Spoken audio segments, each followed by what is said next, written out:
DSC జరిగిపోయి అందరూ ఉద్యోగాలలో కూడా చేరిపోయినారు. ఉద్యోగాల్లో చేరుకుంటే 2 నెలలు 3 నెలలు 3-4 నెలల జీతాలు కూడా తీసుకున్నారు. అయినప్పటికీ ఇప్పుడు వైసీపీ వాళ్ళు ఆ ఎగ్జామినేషన్స్లో డిఎస్సి ఎగ్జామినేషన్స్లో తప్పులు జరిగినాయని లేనిపోని ఆరోపణలు చేస్తూ వాళ్ళ ఉద్యోగస్తులందరూ మాకు ఎక్కడా కూడా అన్యాయం జరగలేదు, మేమందరము బాగా ఎగ్జామినేషన్స్ జరిపినాయి, క్వాలిఫైడ్ వాళ్ళందరము మేము పాస్ అయినామని వాళ్ళందరూ అంటే ఆ పరీక్షల్లో పాల్గొనే ఏ ఒక్క వ్యక్తి కూడా మాల్ ప్రాక్టీస్ జరిగిందని కానీ దాంట్లో పొరపాట్లు జరిగినాయని ఎన్నికలు అయిపోయి రిజల్ట్ ప్రకటించిన సందర్భంగా ఎప్పుడు కూడా చెప్పలేరు.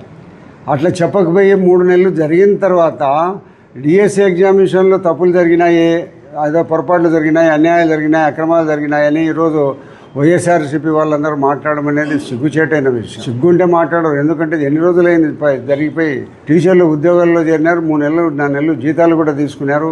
ఈరోజు అన్ని చోట్ల పోయి మా అన్యాయం జరగలేదు, న్యాయబద్ధంగా మాకు మా టీచర్ల పరీక్షలు జరిగినాయని ఈరోజు అందరూ రాష్ట్రం అంతా పోయి అందరి కర్నూలులోనూ అన్ని ప్రాంతాలలోనూ ప్రజలు ఉద్యోగంలో చేరిన వాళ్ళందరూ ప్రతి టీచర్ కూడా ఎక్కడ అన్యాయం జరగలేదని ఈరోజు రాష్ట్రం అంతా చెప్పడం జరుగుతుంది. వీళ్ళేదో ఇంతకాలం జరిగిన తర్వాత దొంగలు పడిపోయిన 6 నెలలకు కుక్కలు మురిగినాయంట. పల్లెలో సామెత ఉంది, దొంగలు పడినాక 6 నెలలకు కుక్కలు మురిగినాయంట. అట్ట వీళ్ళు మురుగుతున్నారు. కాబట్టి ఈ డిఎస్సి ఎగ్జామినేషన్లో చాలా నిజాయితీగా కానిస్టేబుల్ ఎస్ఐఎల్ సెలక్షన్ కూడా ఇంకా మళ్ళా జరగబోయే దాంట్లో ఎక్కడ మాల్ ప్రాక్టీస్కి అవకాశం లేకుండా జరిగే పరిస్థితులు పరీక్షలు అన్నీ జరుపుతుంది ఈ ప్రభుత్వం నిజమైన ఎవడైతే మెరిట్ స్టూడెంట్ ఉన్నాడో వానికి ఉద్యోగం రావాలనే దాంట్లో ఎక్కడ కూడా మేము కాంప్రమైజ్ లేదు. ఈ ప్రభుత్వం వాళ్ళు ఏదో చెప్తున్నారు, జగన్మోహన్ రెడ్డి గారు మన లోకల్గా ఎమ్మెల్యేలందరూ కూడా మాట్లాడి ఏదో మాకు అన్యాయం జరిగిందని. ఏ ప్రజలు పోయినారు మీ దగ్గరికి అన్యాయం జరిగిందని? ఎన్ని నెలలైంది పరీక్షలు అయిపోయి ఉద్యోగాలలో చేరి ఎన్ని రోజులైంది వాళ్ళందరూ ఇప్పుడు మతికొచ్చినదా? నేను చెప్తే కదా, దొంగలు పడి ఎత్తుకొని పోయినారు, మళ్ళీ 6 నెలలకు కుక్కలు మురిగినట్టుంది వీళ్ళ పరిస్థితి. కాబట్టి ఇట్లాంటివన్నీ చేసిన దానివల్ల మీరు ప్రజలు ఎవరు నమ్మరు.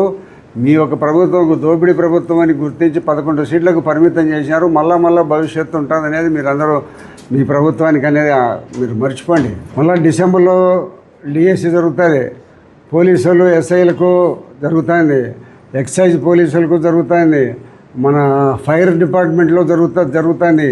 అన్ని డిపార్ట్మెంట్లకు మళ్ళీ ఉద్యోగాలు విపరీతంగా నిరుద్యోగులందరికీ ఉద్యోగం రావనే ఒక మంచి ఆశయంతో ఈ ప్రభుత్వం పనిచేస్తుంది. మీ మాదిరిగా ఎక్కడో దోపిడీ చూసుకొని దాచిపెట్టుకోవడం అనేది ఏం లేకుండా నిష్పక్షపాతంగా ఈ ఎగ్జామినేషన్స్ జరుగుతాయి.